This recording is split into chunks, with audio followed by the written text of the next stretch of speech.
Hello, everyone.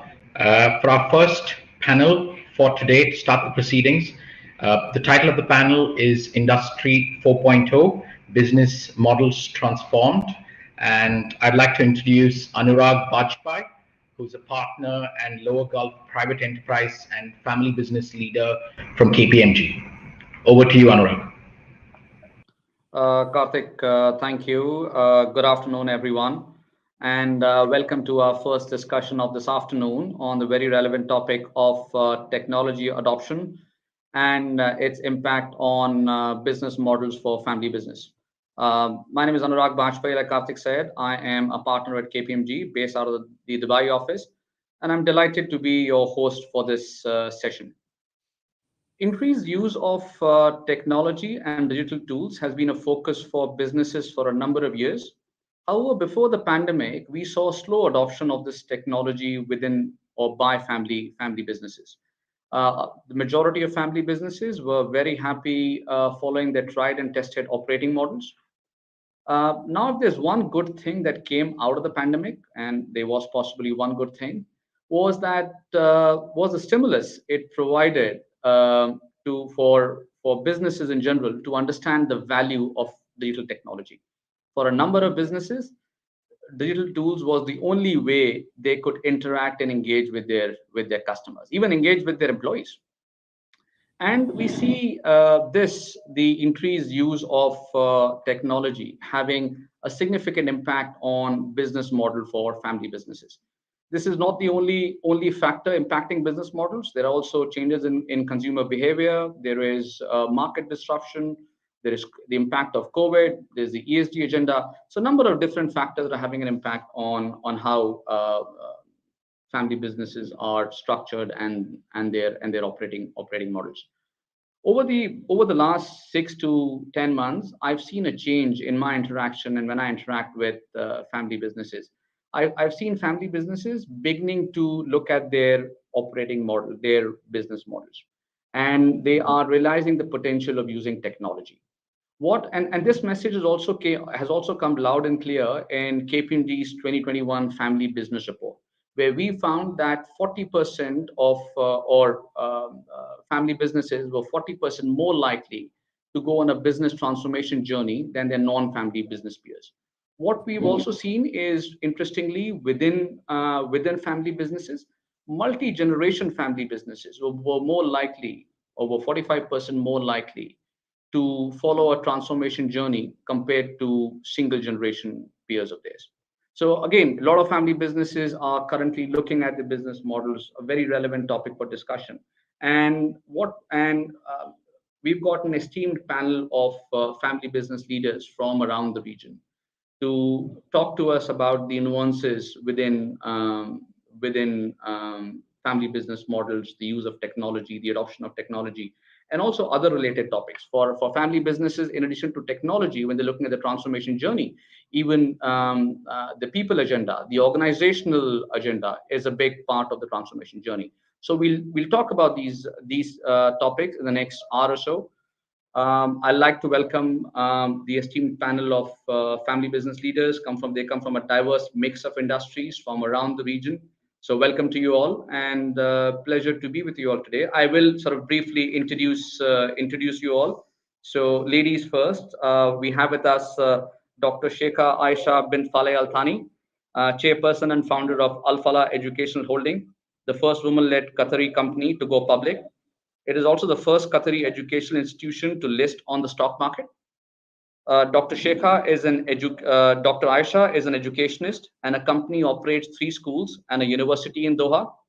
She's also served as a member of the Qatar Supreme Educational Council, which is the highest educational authority in Qatar. And she's also been a board member for a number of charitable, organizational, and educational. So welcome, Dr. Aisha. We also have with us Mr. Ayman Tamer. Ayman is the chairman and managing partner at Tamer Group from Saudi Arabia. The group has interest in healthcare, prestige products, and fast-moving consumer products. Tamer has been leading the business for the last 35 years. He is a member of World Economic Forum's family business community. He also sits on the board of a number of organizations. And interestingly, he is a 3rd generation member of his family business. Ayman, welcome. We also have with us Mr. Rashid Khalaf Al Habtoor. He is the CEO and President of Al Habtoor Trading Enterprises and RKH Investments, a UAE holding company. Again, a second generation member of a prominent UAE business family. Has experience across a diverse range of industries, including oil and gas, construction, engineering, automotive, real estate, and information technology. He is also a keen and a passionate polo player. Mr. Khalaf, welcome. And last but not the least, we have Naveen Walrani. Naveen is the Vice Chairman and Managing Director of Al Sharawi Group, a diversified Dubai headquartered conglomerate. He is also the CEO of Arcadia Education, the group's education initiative. A second generation member of the business family. Naveen has a passion for philanthropy and teaching, and interestingly teaches the junior MBA program for the primary students in his school. Naveen, welcome to the session. So, from my perspective, ladies and gentlemen, I'm really looking forward to hearing your views and learn from your experience. To the audience, please keep your questions coming. There's a chat box. We have a dedicated time at the end of the panel discussion to pick up some of your questions. So please keep on posting your questions through the chat functionality. So maybe I'll open this up by asking maybe an open question to all of you, just to get a sense of what changes have you enacted within your business over the last 12 to 18 months. We know the pandemic has impacted all the sectors. In a number of cases, businesses have had to make temporary changes to how they operate. Now that things are settling into a new normal, can you talk about one change that you made in your business that you now think will become more permanent?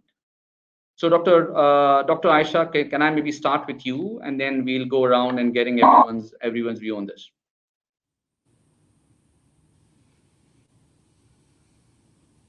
Dr. Aisha, you're on mute, I think. Thank you for the kind introduction. Bismillah ar-Rahman ar-Rahim.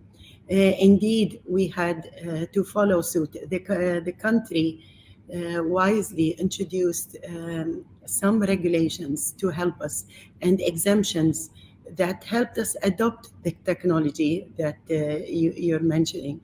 And a lot of family businesses shy away from adopting digitization and technological solutions because of the cost mostly, and because of security as well.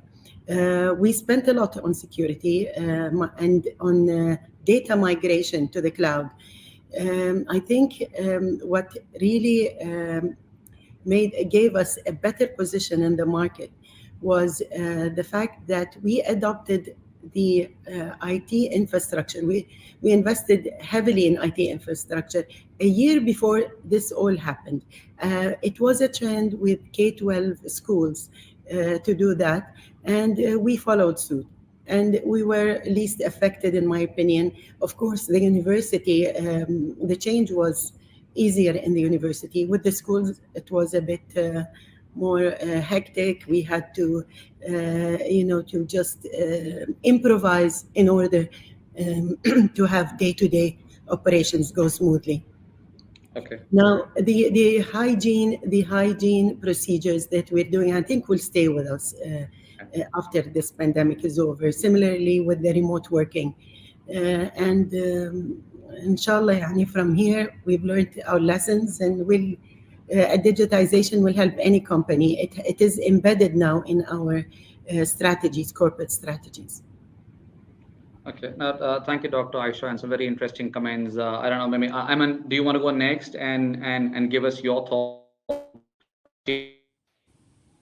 Yes, thank you very much, Anurash. We have a bit of a. Can you hear me? Okay. Thank you very much for the kind introduction. Very nice to meet you, Dr. Aisha. Nice to meet all the panelists. Can you hear me clearly? Yes, we can hear you. Okay, because Anuraj is starting up. For us, the biggest single change that we've had during the pandemic, last 12, 18 months, was really that we prioritized people and we accelerated our pace of change. Our transformation journey started more than 10 years ago.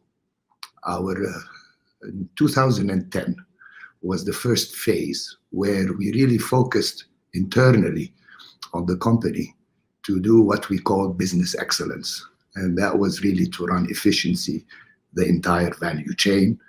And for there, we have, your basic systems, inbound logistics, supply chain planning, etc. Once we could run the entire business on an efficient platform, then we could go to the second phase, which was around mid-2015, before COVID, where the company embarked on what we mentioned customer focus, or becoming customer-centric. So all programs, applications, processes were focused on how to better serve the customer. And examples of these include customer service, B2B business platforms, customer statements, etc. That allowed us to come to the third phase, where we started to focus on a real change and to invest outside the box, where we looked at acquisition of business in the e-commerce field in order to build our... Okay, sorry, I mean, it seems I had a technological issue at my end and I sort of dropped off. Rashid, maybe, Ayman, sorry, Ayman's already started. Okay, Ayman.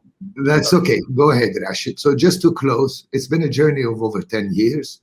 But yes, the COVID in the last 18 months made one particular change, that is prioritize our people. And even our people are reprioritizing what they want, more about personal things rather than career and ambitions. So our business model and our employment has to also adapt accordingly. But the biggest change has been people, and the rate of change accelerated. Yeah. Please, Rashid, my apology. Thank you for the introduction, and welcome to everybody, all the panelists. Of course, COVID came to us with a surprise. The whole world was not ready, let's put it this way. It came February 2020, and the whole world still not clear what to do. And every day we have laws, changes. Today, if you want to travel, you have to make sure you have the right paperwork, all these things. So also in business, it came to us with a surprise. Three things I focused on, that is efficiency, technology, and having people to be multi-purpose. We found out that even, of course, unfortunately, we had to let go lots of employees because slow business, but still we learn and we adapt in the last 1 year to be productive, to be efficient, and we have to invest on people productivity. So we had people to do more than one thing. For example, if you go to a hotel, you don't need the guy to open the door for you and the guy to carry your luggage. So, or the guy in the reception can run the restaurant. So we find out that we can have multi-purpose and more productivity. The other thing also what changed in our life, that we don't have to sit on a plane and fly everywhere for a meeting. Today, with Zoom, you can do a lot, just like our meeting here. So many things have changed in our life within 1 year, and even in our social have changed. So we are still adapting. I have to say, in the last 3-4 months, we're employing a lot of people and starting new businesses, mainly into startups.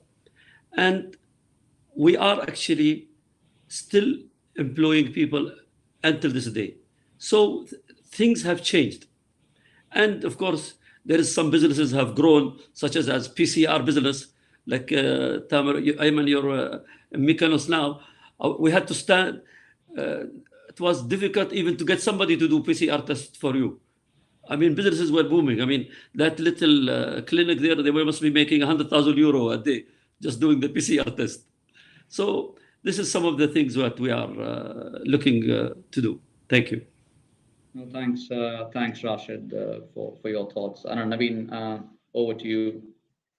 Yeah, so just reinforcing firstly what's already been said, for us, it really came down to people and taking care of people. We've always been a group that has recognized the fact that our people are our biggest assets. And COVID just reinforced that and it took it to an entirely new level. Of course, there was always the physical health challenge, which was the initial scare. But then it became the mental health challenge. And it was important for us, particularly as leaders and family business leaders, to be there for not only our own families, but our employees. And we needed to show strength, but at the same time also show vulnerability, that we're all in this together. So I think that was the one big change that's going to also remain post-COVID. I think groups, family business groups will race ahead because we have that family touch. We not only look at our family as our immediate family, but we look at our groups, our respective groups as one big family. The other big change, and it really came from our founders, our chairman, Mr. Abdullah Al-Shirawi, and our senior vice chairman, Mr. Mohan Valrani. And they both have always led by example when it came to succession. And during this phase, they took it to an entirely new level where they encouraged the third generation, so our children, to enter the business. And we've actually succeeded. There's two of the third generation now, namely Abdullah Hisham Al-Shirawi and Rohan Valrani, my son, who have now entered the business. So that was for us a huge success because until this point in time, we weren't sure which members of the third generation will enter. So the doors have been opened.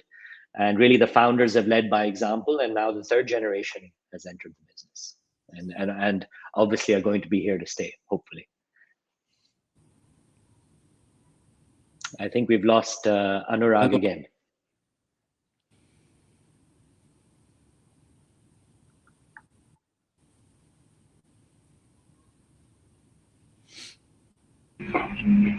Yeah, I think we've lost connection with Anurag. I think he should be back shortly.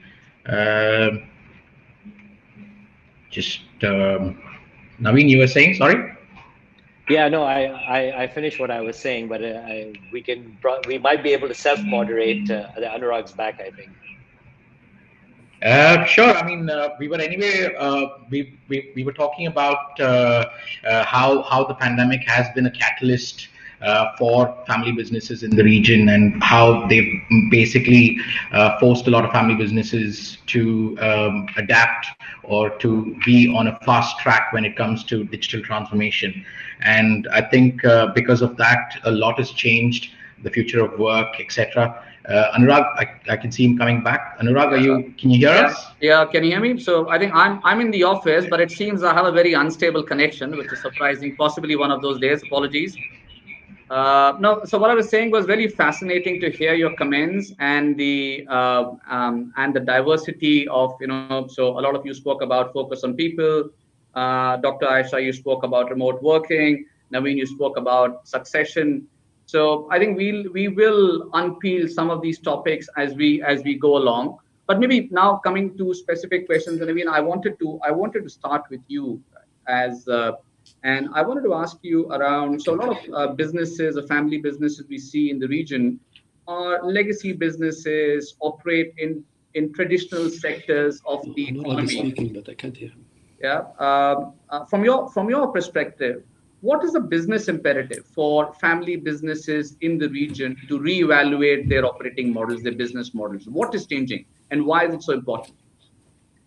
Okay, so I'm not sure if the rest of the panel will agree with me, but I'd like to challenge the question itself. Okay. Just looking at the businesses represented on this panel, I think our businesses are very progressive. I think our businesses are very forward-thinking. Dr. Sheikha Aisha talked about the technology in her education business. Rashid spoke about how his hotels are contactless, right? So I think family businesses at times get a bad reputation, undeservedly so, because I think in many ways we are more forward-thinking than most than public businesses, and then even large multinational corporations. But I also think that it's important for family businesses to stay relevant, and what you possibly define as legacy businesses, be that in construction or hotels or schools. I think we have no choice.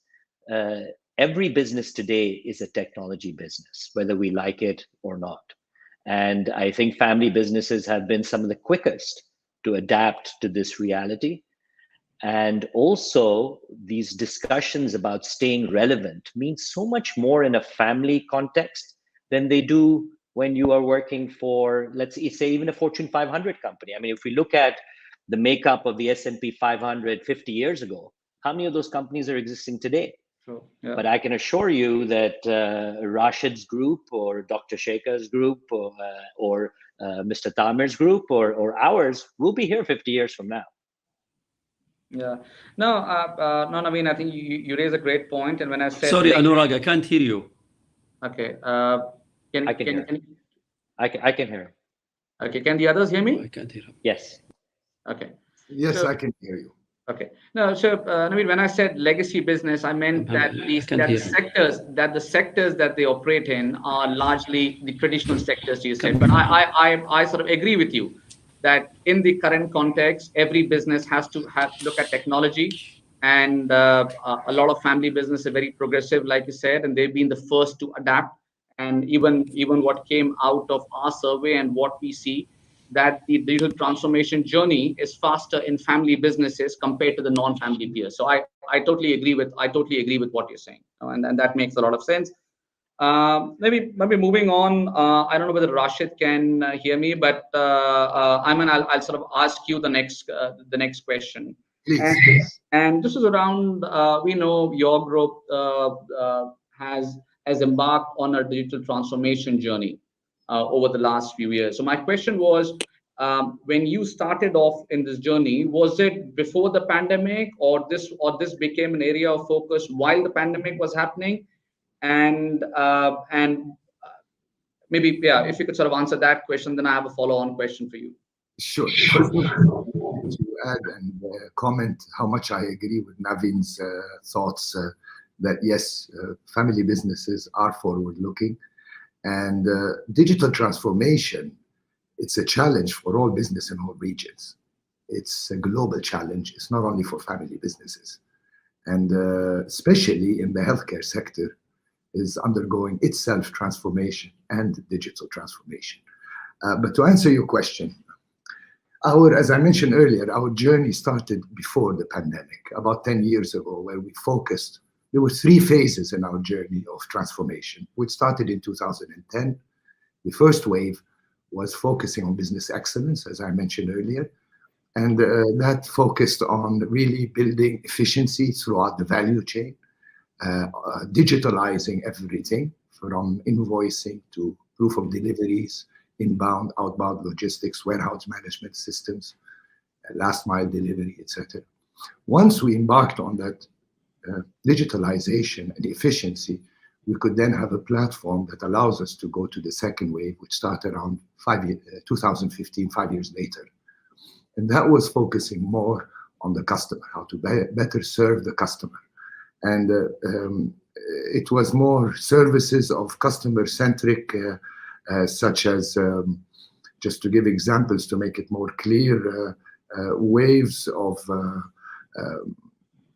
B2B e-commerce platform for ordering, invoicing, customer statement, vendor management, inventory, customer services.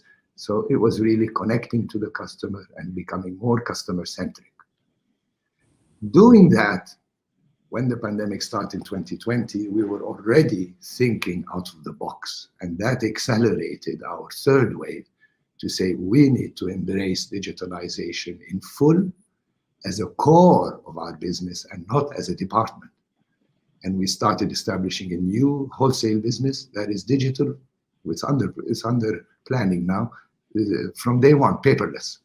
And here we acquired Mom's World and went into this field out of the box where we want to really embrace in this digital change.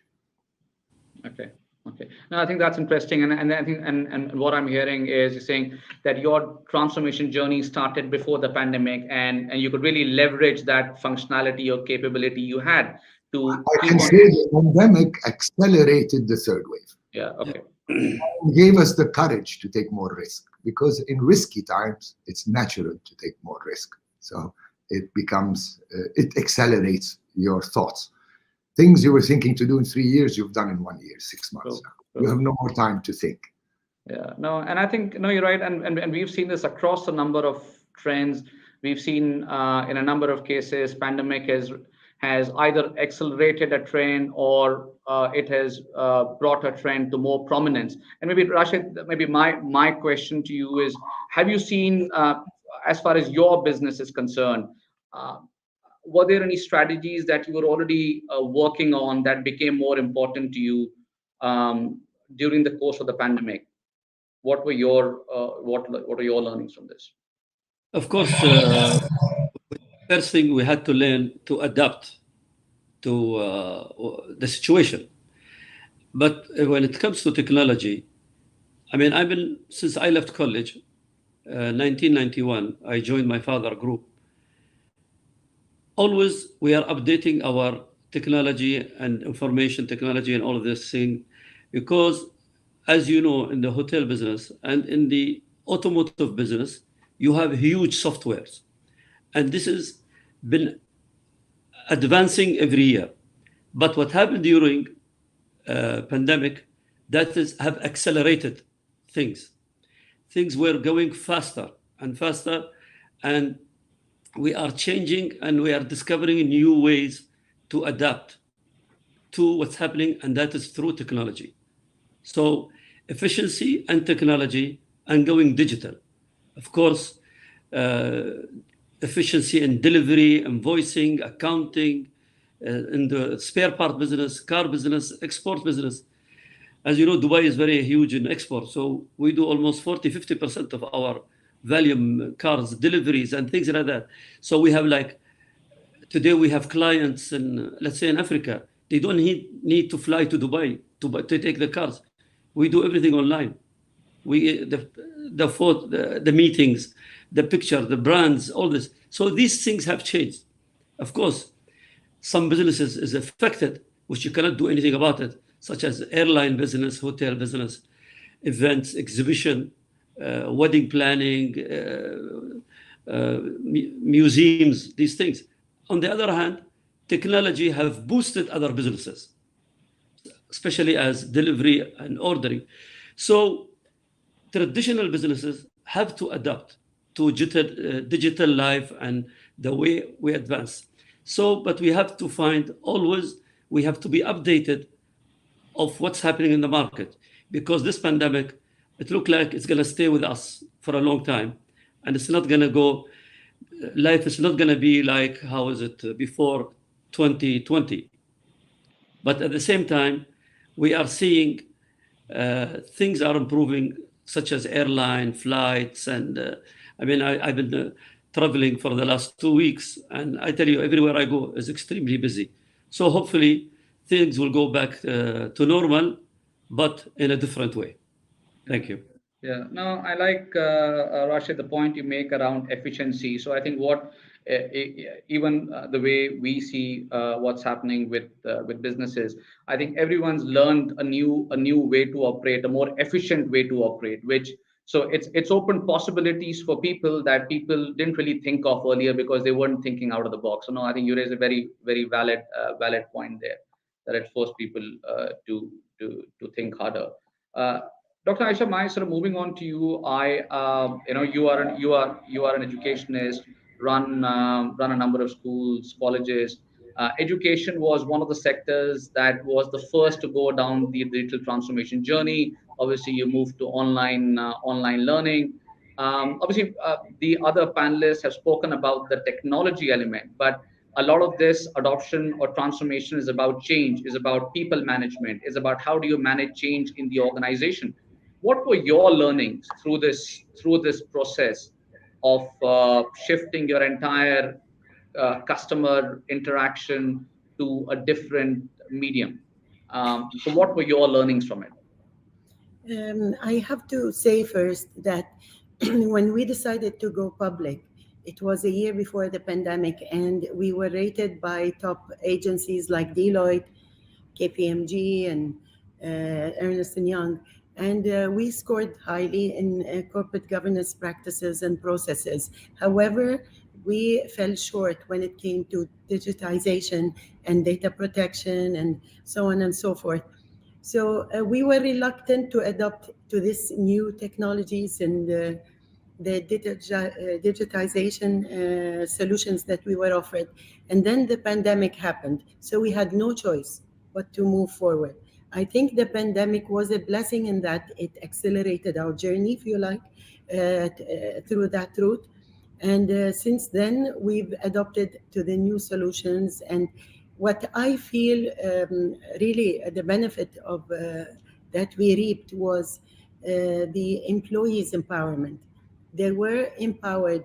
For example, the lectures were more online, so the students were challenged to go to think outside of the box in order to fill some shortcomings, as well as the teachers had to think outside the box in order to deliver their lectures. So this whole experience enhanced that teaching and learning experience, if you like.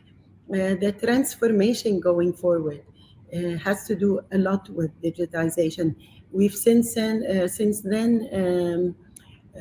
contracted another company, a second party, Miqdam, to offer a platform, a new platform, a state-of-the-art platform for learning systems. And we're very excited. We've just implemented it. It is mind-blowing how now parents and teachers and anybody can log in to this platform and get information sometimes even before we get it. So that kind of transparency is very efficient, and we're very excited going forward. Okay, now, and you raised some good points here. I think you also reinforced what Rashid said earlier about the efficiency and the speed of change, and also the transparency element. All very relevant points. Ayman, maybe let me come back to you with a question. And obviously, you've gone through different waves of transformation or digitization of your business. What are the important factors that family businesses should be aware of when embarking on their transformation journey? So what's really critical for family business, given their peculiarities, to focus on? Thank you. Well, first thing comes into my mind is resistance. You are going to have resistance when you want to adapt change, because people are always happy in their comfort zone. So a good deal of effort needs to be made in fostering a digital culture within the organization. And this culture shouldn't be only in sales and IT, it should be for all departments, all including HR, OD, and all shared services. So it has to be a culture change. You should establish clear plans with a roadmap on what you want to implement. As Dr. Aisha mentioned, they had a clear plan what to do. And it should be driven by a PMO, Project Management Office. So everyone is aligned on that plan, and then you can put through that cultural change. Expect setbacks, expect resistance, and you need to push through that, because people don't like change. They like to do things the way they've been doing it for the last 30 years. So that's the biggest challenge that you should be aware of.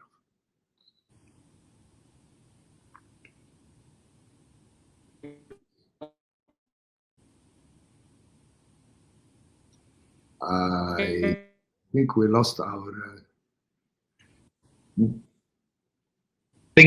I think we've, I think Anurag's having technical issues.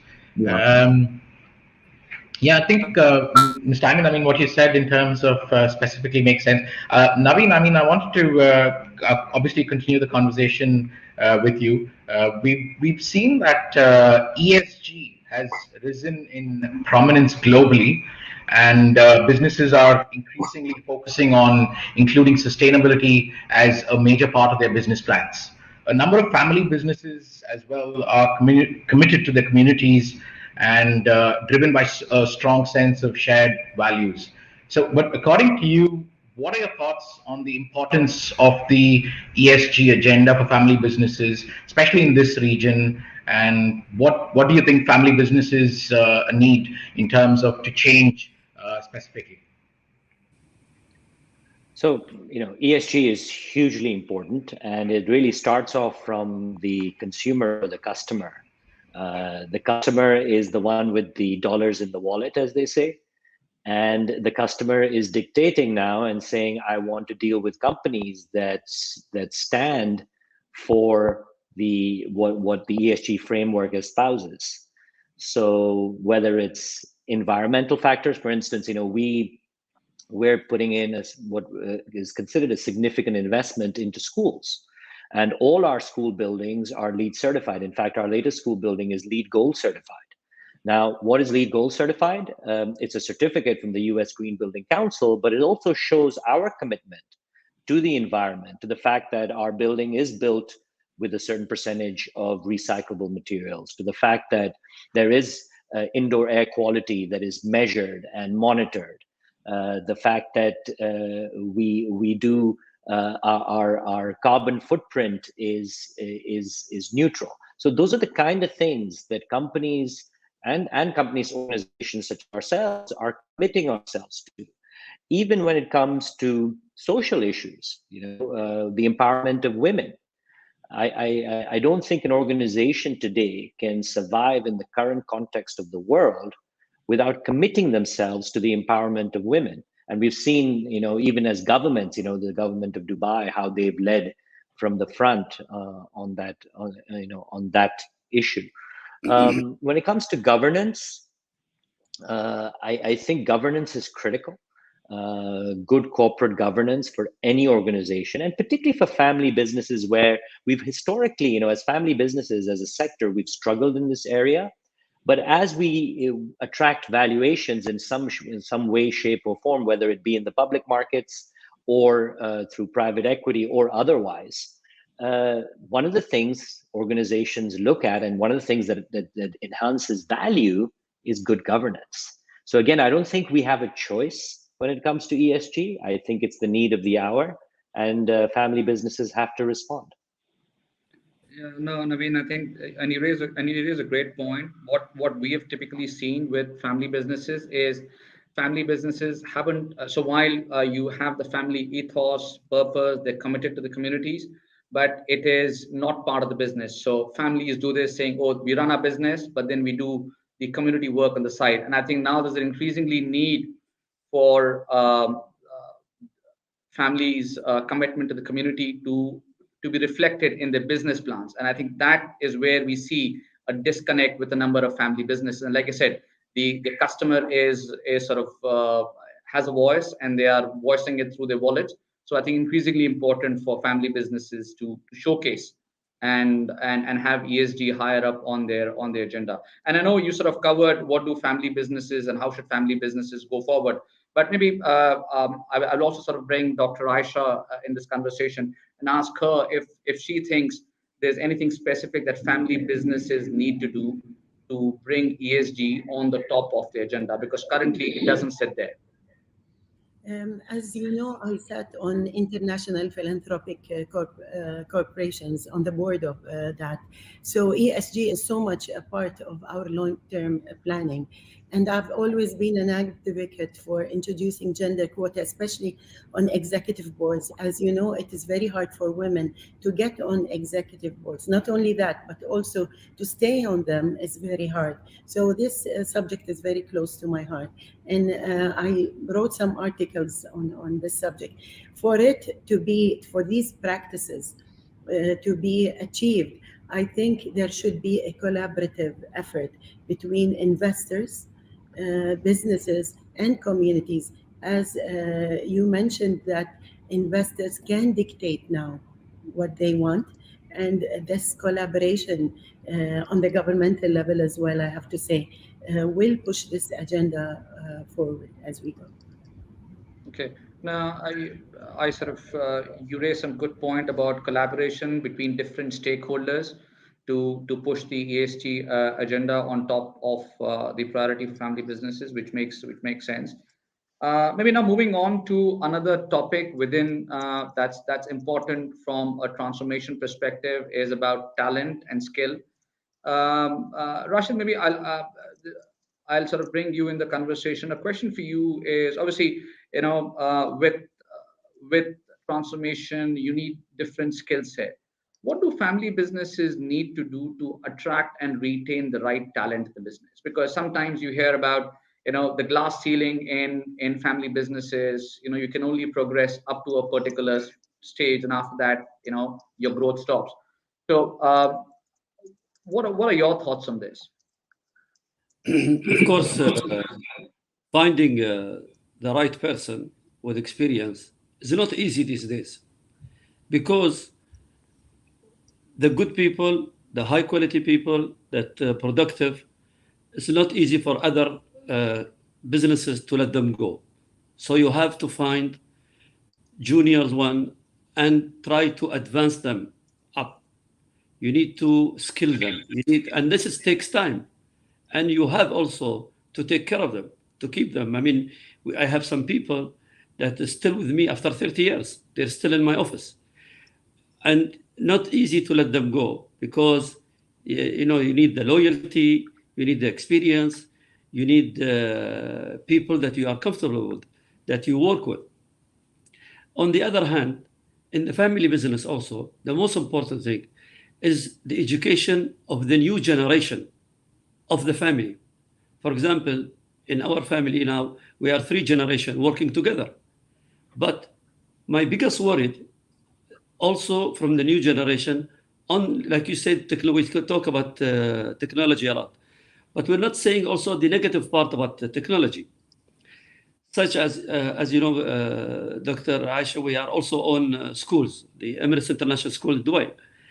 So to see my son, I have one son still in school, he's 12 years old, for 6 months going online, it is different than going to school and playing with the children and grow up. My fear is that the new generation might change a little bit. And that is an area where we have to fix it. Because of the education. For example, now children have to go to school with a mask. You're not allowed to speak to the other children. You cannot play with them. These are things we have to focus on them in the future. Because I'm a little bit worried on the new generation, how they're going to come up. I'm talking about in the next 10 years. This is important. Yeah, no, makes sense. And I think Naveen, on this point that Rashid raised, maybe I'll sort of put you on the spot. And obviously, you come from the education sector. You're a family business. You're a member. What are the skills required for in the new era to lead a family business that's going through a transformation journey? And where would the skill come from? Would it come from within the family, like Rashid said, or businesses have to look at professionals? That's a great question. So I recently finished one of Steve Jobs's many biographies, and there's something that he said, and I'm paraphrasing. He said to one of his colleagues that you can never compel someone to work hard who himself or herself doesn't want to work hard. And I think with family businesses and family leaders, you have to create a culture and an environment where the right set of values foster themselves. In terms of the way I look at things, I think what's critical for a family business leader is humility. That's sort of right on top of the list. One has to have their feet on the ground, and one has to be of a mindset where one is willing to serve. I was sharing with my COO the other day that people are mistaken that, they think as you move up in the organization, you actually gain more power. But it's actually the direct opposite. As you move up the organization, you actually lose power. Because today, I don't think any of us would make a decision that would impact one of our business units without, checking with the general manager of the business or the director of the business. And then the director of the business would in turn check with their operatives in the field, et cetera, et cetera. So I think humility is a critical skill set. Empathy, I think, particularly during COVID times, one has to be able to empathize with others, with members of their own family, members of their organization, and really relate to what they're going through. Everyone is going through their own journey, and I think it is, as leaders, we have to be careful not to judge people, because no one can even imagine what anyone is going through. There are people who haven't seen their family for 2 years now, and that in itself has all sorts of consequences. And last but not least, dedication. I strongly believe there is no replacement to hard work, and hard work comes from family values, and family values are fostered at as from the day a child is born. And I think, again, family businesses in the environment that we're going into, I believe, are ideally positioned to take advantage of this new world that seems to be waiting for us over the next several years and beyond. Okay. No, and I think, and in a way, it is fascinating. We talk about the technology age and businesses focusing on technology, but the human element that you spoke about still continues to be so important and so relevant, right? The humility, the empathy with people, and understanding what they're going through, which is really important. And I totally agree with your thoughts. Maybe moving on, we've spoken about talent, we've spoken about ESG. Maybe one question, Ayman, that I like to bring you into the conversation. And I know, and specifically talking about what's happening in your growth. Now, what sectors do you foresee undergoing the most transformation within the groups? I know you are multi-product, multi-category. Where do you see the most transformation happening within your business? Thanks a lot. I wanted just to comment 2 words on, I cannot agree as much with Rashid and Naveen on their very important points about attracting talent and about our concern about this new COVID, what they call COVID generation, because they are living in a different norms, which is not very sociable and which will have an impact. But on the talent part, I just wanted to add that to attract and retain talent, you have to have a fair playing field. Talented people don't mind losing or failures, but they don't accept injustice. So you have to have a fair playing field. In other words, you have to have an ethics committee, a code of ethics. Like we always say, the big saying, you join a company and you leave a boss. So when you see people draining in a department, the first thing you ask yourself, who's the boss? And yes, Naveen, the boss has less authority and we serve more. We think as we go up, we serve less. In fact, we serve more. And just to add, yes, humility, empathy, and we also need to have agility. To go back to your question, all sectors will face change. All departments will have to change. You cannot have one sector. This challenge of digitalization has to become core. I'm not part of the digital world. I was born in 1965. I'm 56 years old and going to be 57 real soon. And I tell you, I missed it. But every new kid has to have a laptop if he is to consider himself educated. And I think the way we communicate and the way we operate will become more intelligent and more efficient as we use technology the proper way. Yeah, no, I think makes sense, and I think, like I said, there can be no sector that can be immune from the change that's happening, and that's a very relevant point. Maybe there's sort of time for one more question that I'll want, and this is about we've sort of touched about on it a bit about next gen and succession. I mean, you picked up this topic, and I know this is a topic close to your heart.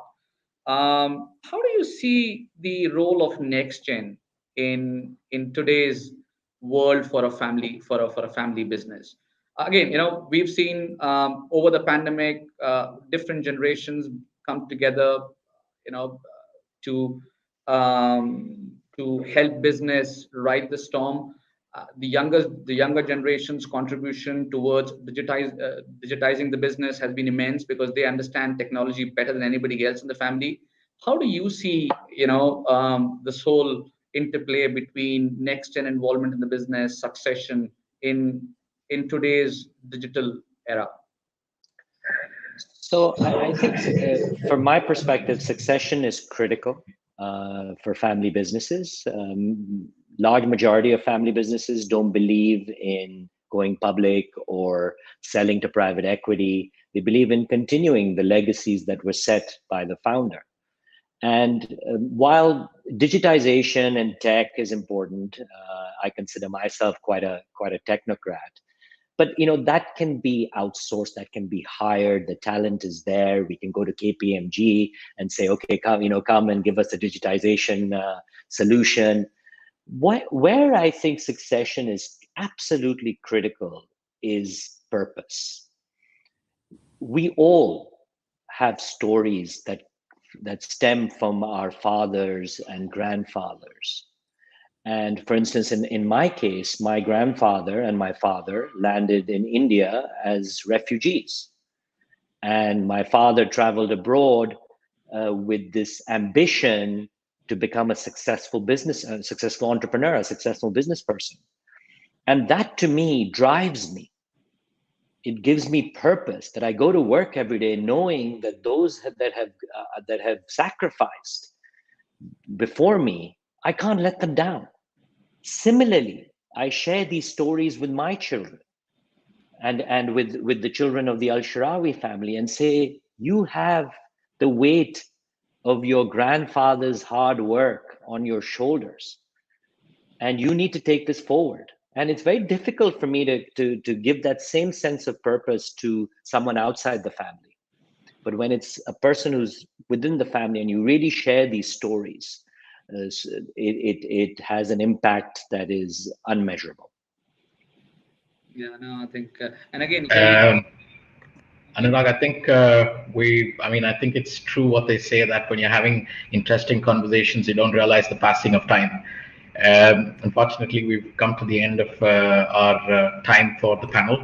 I think we have time maybe for one or two questions in the Q&A tab that we can go to. I'll put up a couple of questions on stage, and we can have the speakers pick it up, the panelists pick it up, depending on who's comfortable. Okay.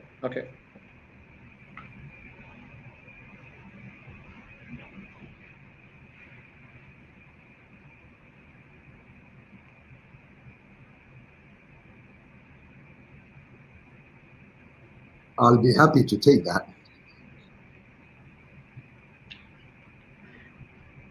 Yes, Mr. Ayman. Yeah, Mr. Ayman. Yeah, I think it's not optimization. It's different from transformation, and because optimization, you change what you currently do in a more efficient way. Transformation, you change holistically the way you operate. Because when I have a legacy business that's 100 years old. Next year, we celebrate our 100-year anniversary, started by my grandfather. I'm third generation, and soon will be the fourth generation coming in. And the most important thing is that the manual system we used to operate is not the process we need to digitize. So the difference between digitization and digitalization is that you need to change the process, the way you operate.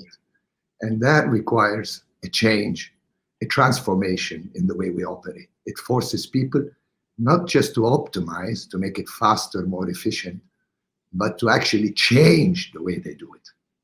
So yeah, it is a transformation. I hope I've answered the question. Thank you, Mr. Ayman. I think that's the end of it. If anybody's got some final remarks, we can get to that, or I think we'll move on to our next session. I think thank you all. Thank you all for your time. This was fascinating and very interesting conversation. Can I add one thing? Yeah. Yes, I yes, think Mr. Rashid. very, very important in the new generation. I'm always talking about the new generation. Like we said, they need not only to be talented for the continuation of the family business, they need to be educated with discipline. Discipline is extremely important for the new generation. That is what we have to focus on, because our generation is totally different. Our parents, when they did the business in the 60s and the 70s, they struggled to build these empires. Then we came. I'm born 1966 and went to George Washington University. And when we came, we listened. The new generation, our children, little bit not as disciplined, but the fourth generation, that is the worry with the technology. If today you go home, I tell my son, let's go have lunch in one of our hotels. No, I don't want to go because he's playing a game. So these things are affecting the family businesses. So most important thing that new generation with education, technology, and discipline, we can produce a good, talented new generation for the families. Thank you. Thank you, Mr. Rashid. Thank you, Mr. Rashid. Thank you, gentlemen, Your Excellency, and Anurag for the insightful conversation. Obviously, it's very insightful to hear from all in terms of such diverse businesses, such diverse sectors, and how you all have adapted and how you all have thrived, used the challenge or the crisis as an opportunity to grow. Thank you so much for the time today, and it was a pleasure having you all on the panel.